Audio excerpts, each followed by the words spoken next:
1950 in what was then Walt Disney's backyard in Holmby Hills, which is just a few miles from here.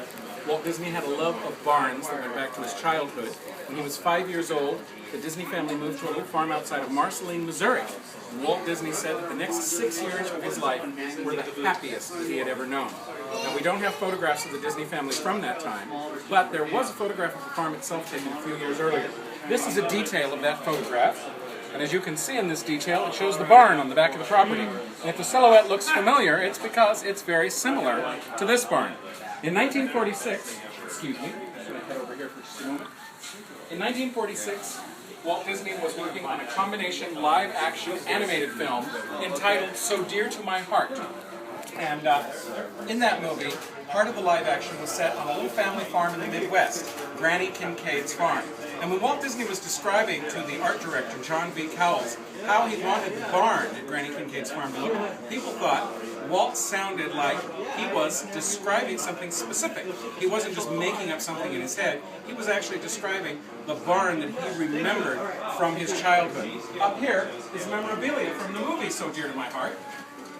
And down here you can see a black and white photograph of the outdoor set representing Granny Kincaid's farm. And on the back of it is this little barn, and it looks exactly like this barn.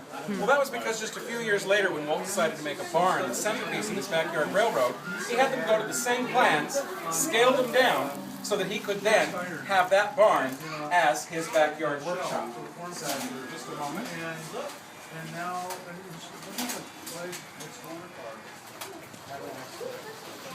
Now, Walt Disney's love of railroads went back to about the same time period in his life. The Santa Fe Railroad had a right-of-way that went through the farm in Marceline. And Walt's Uncle Mike was an engineer on the railroad. And Walt knew that if Uncle Mike was steaming his train through the farm, he could run out in the field, wave at Uncle Mike, and Uncle Mike would blow a special train whistle just for him. So this was a pretty exciting thing for a little boy. When Walt Disney was a teenager, he actually worked on the railroads for one memorable summer. He was a news butcher.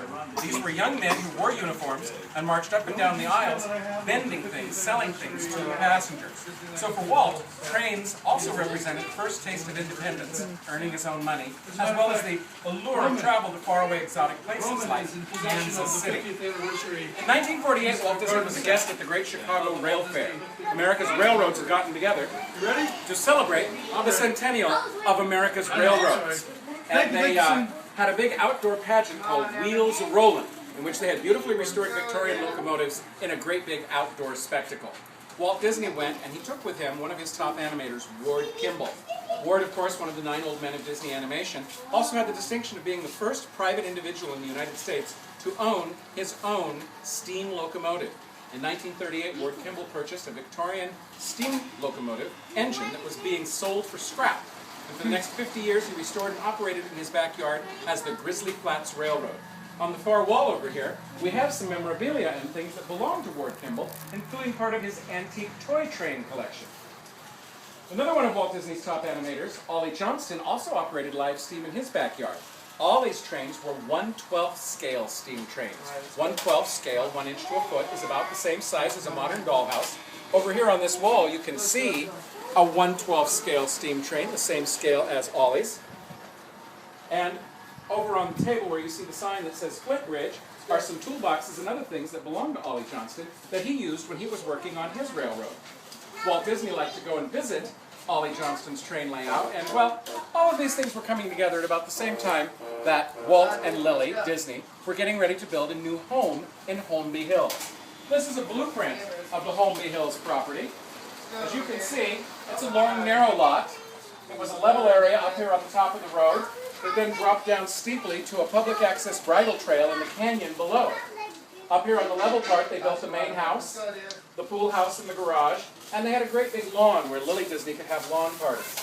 Halfway down the hill, Walt leveled out an area, and he named it Yen Sid Valley. Now, do I have to tell you why he called it Yen Sid Valley? That, of course, is Disney backwards. Yen Sid was also the name of a famous character in a Disney film. The sorcerer in The Sorcerer's Apprentice was named Yen Sid. And now, as you know, there was once a Yen Sid Valley as well. You can see the figure 8 of the track, and Walt Disney, being the creative person that he was, started adding sidings and tunnels. And one night he came home very excited, and he said to his wife, "You know, Lily, we could run track up the side of the hill, all the way around the house, and down a trestle on the other side, and give people a wonderful train ride. Well, Lily Disney already thought it was odd that her husband, who was nearly 50 at the time, wanted to play with toy trains in the backyard. And besides, she pointed out that over in the side yard they were going to have beautiful formal flower beds facing the picture window of the living room. She said, I can't have a train puffing ashes and soot all over my beautiful flowers. Well, Walt went back to the studio, talked it over with the engineers again, and came back and said, we've got the perfect solution. We'll put the track through a tunnel in the side yard, bank the flower beds over it, and that way I can have my trains and you can have your flowers. Well, Lily Disney knew that once Walt had his mind set on something, it would happen. So she threw her hands in the air and said, fine, fine, put the tunnel in the side yard. And you can see that tunnel right here on the plan. Now, if you look closely, you can see that it has a slight, shallow S-curve to it. Walt thought it would be a lot more interesting if you went into the tunnel, you were momentarily plunged into darkness, and then as you came around the corner, you saw the light up ahead. People say this is the first time that Walt plussed, or enhanced, an attraction for the public. When he was going over the plans for this with the contractor who actually built it, the contractor pointed out to him and said, Mr. Disney, you know, if we straighten out this tunnel in the side yard, I could save you a few $100s on the contract.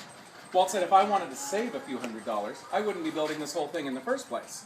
Just build it the way it's shown. And this is the layout of the Carrollwood Pacific Railroad as it operated from about 1950 to 1953. And down here in Yen Sid Valley, you can see the location of this barn.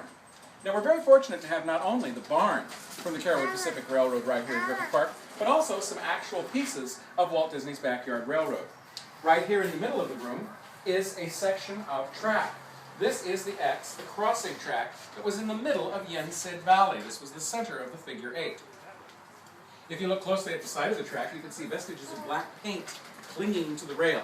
Walt Disney loved the idea of having the fantasy of his miniature railroad grounded in the reality of the full-sized. Actual railroad track is made out of iron, and when it's exposed to the air, it rapidly oxidizes and it turns black. Hobby track like this is made out of extruded aluminum, and when it is delivered, it is a bright, shiny silver color.